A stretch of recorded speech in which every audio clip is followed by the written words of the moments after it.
ಪ್ರಧಾನಿ ಮೋದಿ ಹೇಳಿದ್ದನ್ನು ಗಂಭೀರವಾಗಿ ಪರಿಗಣಿಸಬೇಕೇ? ವೀಕ್ಷಕರೇ, ಇದೇ ಭಾನುವಾರ ಪ್ರಧಾನಿ ಮೋದಿಯವರು ದೇಶದ ಜನತೆಗೆ ಕರೆ ಕೊಟ್ಟಿದ್ದಾರೆ. ಇನ್ನು ಮುಂದೆ ಪೆಟ್ರೋಲ್ ದುಂದುವೆಚ್ಚನ ಕಡಿಮೆ ಮಾಡಿ, ಚಿನ್ನನ ಖರೀದಿನ ಕಡಿಮೆ ಮಾಡಿ, ರಸಗೊಬ್ಬರ ಡೀಸೆಲ್ ಇದೆಲ್ಲ ಕಮ್ಮಿ ಮಾಡಿ, ವರ್ಕ್ ಫ್ರಮ್ ಹೋಮ್ಗೆ ಆದ್ಯತೆ ಕೊಡಿ ಅಂತ ಹೇಳಿದ್ದಾರೆ. ಪ್ರಧಾನಿ ಮೋದಿಯವರು ಸಂದೇಶ ಕೊಡ್ತಿದ್ದಾಗ ವಿಪಕ್ಷಗಳು ಇದು ಆಡಳಿತದ ವೈಫಲ್ಯ ಅಂತ ಟೀಕೆ ಮಾಡ್ತಿದ್ದಾರೆ. ಚುನಾವಣೆ ಮುಗಿಯೋವರೆಗೂ ಎಲ್ಲಾ ಕಡೆ ಸುತ್ತಾಡಿದಂತ ಪ್ರಧಾನಿ ಚುನಾವಣೆ ಮುಗಿತಿದ್ದಂಗೆ ಯುದ್ಧದ ಬಿಕ್ಕಟ್ಟಿನ ಬಗ್ಗೆ ಮಾತಾಡ್ತಾ ಇದ್ದಾರೆ. ಹಾರ್ಮುಜ್ ಜಲಸಂಧಿ ಮುಚ್ಚಾಗಿದೆ. ವಿದೇಶದಿಂದ ಯಾವುದೇ ವಸ್ತುಗಳು ಸರಿಗೆ ನಮ್ಗೆ ಇಂಡಿಯಾಗೆ ಆಮದಾಗ್ತಾ ಇಲ್ಲ. ಈಗ ನೀವೆಲ್ಲ ಎಚ್ಚರಿಕೆಯಿಂದ ಇರಬೇಕು ಅಂತ ಹೇಳ್ತಾ ಇದ್ದಾರೆ. ಅಮೆರಿಕ ಮತ್ತು ಇರಾನ್ ಯುದ್ಧ ತಾತ್ಕಾಲಿಕವಾಗಿ ನಿಂತು ಸುಮಾರು 1 ತಿಂಗಳೇ ಆಗಿದೆ. ಚುನಾವಣೆಗಿಂತ ಮುಂಚೆ ಯುದ್ಧದ ಬಿಕ್ಕಟ್ಟು ಬಗ್ಗೆ ಮಾತಾಡ್ಲಿಲ್ಲ. ಆದ್ರೆ ಈಗ ಮೋದಿ ಅವರು ದೇಶದ ಬಗ್ಗೆ ಮಾತಾಡ್ತಾ ಇದ್ದಾರೆ. 12 ವರ್ಷಗಳಿಂದ ಮೋದಿ ಅವರು ಆಡಳಿತ ನಡೆಸಿದ್ದಾರೆ.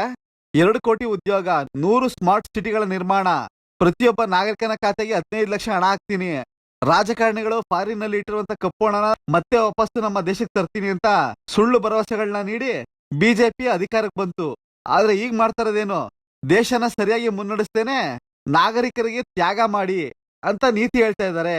ತಮ್ಮ ಆಪ್ತರಾದಂತ ಉದ್ಯಮಿಗಳಿಗೆ ತೆರಿಗೆ ಮನ್ನಾ ಮಾಡಿ ಜನಸಾಮಾನ್ಯರಿಗೆ 10 ಪಟ್ಟು ತೆರಿಗೆ ಹಾಕಿ ಜನಗಳ ಸುಲಿಗೆ ಮಾಡ್ತಾ ಇದ್ದಾರೆ ಅಂತ ವಿರೋಧ ಪಕ್ಷದವರು ವಾಗ್ದಾಳಿ ಮಾಡ್ತಾ ಇದ್ದಾರೆ.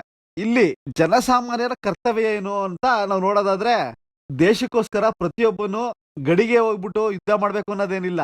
ಆದ್ರೆ ಸಣ್ಣ ಪುಟ್ಟ ರಿಕ್ವೆಸ್ಟ್ ಗಳನ್ನ ಪಾಲಿಸಬಹುದು.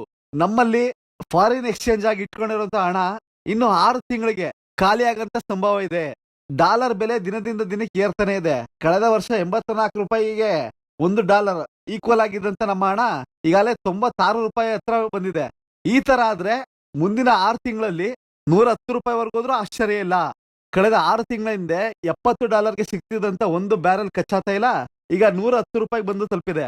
ಹೋಟೆಲ್ಗಳಲ್ಲಿ ಗ್ಯಾಸ್ ಸಿಲಿಂಡರ್ ಸಿಗದೇನೆ 5,000 ರೂಪಾಯಿಗೆ 1 ಸಿಲಿಂಡರ್ ರೀತಿ ಕಮರ್ಷಿಯಲ್ ಸಿಲಿಂಡರ್ ತಗೊಂಡು ಬಳಸ್ತಾ ಇದ್ದಾರೆ. ಅದರ ಪ್ರತಿಫಲವಾಗಿ ಹೋಟೆಲ್ನಲ್ಲಿ ತಿಂಡಿ ಬೆಲೆ ದುಬಾರಿ ಆಗಿದೆ. ಸರ್ಕಾರ ಸಹ ಬಹಳ ದಿನ ಪೆಟ್ರೋಲ್ಗೆ, ಡೀಸೆಲ್ಗೆ, ರಸಗೊಬ್ಬರಕ್ಕೆ, ನಾವು ಬಳಸುವಂತ ಅಡಿಗೆ ಎಣ್ಣೆಗಳು ಎಲ್ಲದಕ್ಕೂ ಸಬ್ಸಿಡಿ ಕೊಡಕ್ ಸಾಧ್ಯ ಇಲ್ಲ. ಎಲ್ಲದಕ್ಕೂ ಸಬ್ಸಿಡಿ ಕೊಡಕ್ ಸಾಧ್ಯ ಇಲ್ಲ. ಸಾಧ್ಯದಷ್ಟು ಕಡಿಮೆ ಪೆಟ್ರೋಲ್ ಡೀಸೆಲ್ ನ ಬಳಸಬೇಕಾಗಿದೆ. ಇಲ್ಲ ಅಂದ್ರೆ ನಾವು ಒಂದು ಹೊತ್ತಿನ ಊಟಕ್ಕೆ 200 ರೂಪಾಯಿ ಖರ್ಚು ಮಾಡಬೇಕಾದಂತ ಕಾಲ ಬರುತ್ತೆ. ಆದ್ದರಿಂದ ಯಾರು ಕಾಂಗ್ರೆಸ್ ಬೆಂಬಲಿಗರಿರ್ಬೋದು, ಬಿಜೆಪಿಯ ಬೆಂಬಲಿಗರಿರ್ಬೋದು, ಅಥವಾ ಬೇರೆ ಯಾವುದೇ ಪಕ್ಷದ ಬೆಂಬಲಿಗರಿರ್ಬೋದು, ರಾಜಕೀಯ ಏನೇ ಇರಲಿ, ತುರ್ತು ಪರಿಸ್ಥಿತಿಯಲ್ಲಿ ದೇಶದ ಒಳ್ಳೆದಕ್ಕಾಗಿ ಪ್ರಧಾನಿ ಮೋದಿ ಅವರು ಹೇಳಿರಂತೆ ಡೀಸೆಲ್, ರಸಗೊಬ್ಬರ, ಖಾದ್ಯ ತೈಲ ಇವುಗಳನ್ನೆಲ್ಲ ಕಡಿಮೆ ಬಳಕೆ ಮಾಡೋಣ. ವರ್ಕ್ ಫ್ರಮ್ ಹೋಮ್ಗೆ ಆದ್ಯತೆ ಕೊಡೋಣ.